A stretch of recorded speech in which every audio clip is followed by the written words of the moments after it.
கழுவுறதும் போது கூட இப்ப பாருங்க, நிறைய பஞ்சாயத்துகளுடைய பின்னணியில வாய் இருக்கு. குடும்ப பஞ்சாயத்துல குடும்ப பஞ்சாயத்து வருது பத்தியா, கணவன் மனைவிக்கு இடையில சிக்கல், சண்டை, விவாகரத்து, என்ன காரணத்துக்கு தான் சண்டைக்கு வர்றானே சொல்ல முடியாது.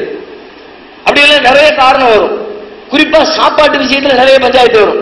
டேஸ்டாவே இல்ல, ஆக்கவே தெரியல, உப்பு இல்ல, புளி இல்ல, நிறைய வருமா, அதெல்லாம் சொல்லுவாங்க. அதனால சண்டை போடுறதுக்குரிய காரணம் இல்ல, ஆனா மனுஷன் சண்டை போட்டுக்கிட்டு இருக்கான் அந்த காரணத்தை எல்லாம் வச்சுக்கிட்டு. இப்ப பாருங்க, ரசூலுல்லாஹ் சொல்றாங்க வாயை நல்ல கழுவு.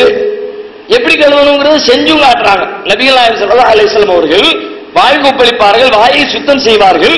ஹதீஸ்ல வருகிறது, தனது இரு விரல்களை வாய்க்குள்ள விட்டு ரசூலுல்லாஹ் வாயை சுத்தம் பண்ணும் பொழுது அரபியில் அப்படியே வருகிறது, ஊ ஊ என்று சத்தம் வரும். கையை விட்டா வருமா இல்லையா? அவன் விட்டு நாக்கை விட்டு தேய்க்கும் பொழுது சத்தம் வரும்ல, கீழே வரைக்கும் இறங்கிச்சுன்னு வச்சுக்குவோம், அது ஒரு வகையான ஒரு சவுண்டு ஒன்று வரும். ரசூலுல்லாஹ் அப்படி நாக்கை சுத்தப்படுத்துவாங்க.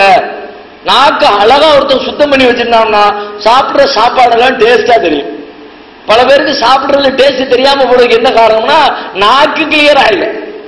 அதுல கண்டல் வெளியும் போட்டு போட்டு போட்டு போட்டு அடைச்சு ஒண்ணுக்கு மேல ஒண்ணு, ஒண்ணுக்கு மேல ஒண்ணு, ஒண்ணுக்கு மேல ஒண்ணு, சோத்தை போட்டாச்சு, அதுக்கு மேல ரசத்தை ஊத்தி, அதுக்கு மேல சாம்பாரை போட்டாச்சு, அதுக்கு மேல வாழைப்பழத்தை போட்டாச்சு, காபியை போட்டாச்சு, டீயை போட்டாச்சு, பண்ணை போட்டாச்சு, கேக்க போட்டாச்சு, பச்சை போட்டாச்சு, இருக்கிற எல்லாத்தையும் அள்ளி போட்டா ஒண்ணுக்கு மேல ஒண்ணு, ஒண்ணுக்கு மேல ஒண்ணு, லேயர் கூடிக்கிட்டே போகுது.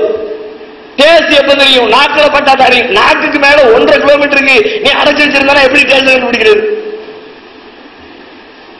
அப்ப வாயை கழுவும் போது நாக்கை கிளீன் பண்ணு. நாக்கு சுத்தமான திங்கிறதுடைய டேஸ்ட் தெரியும்.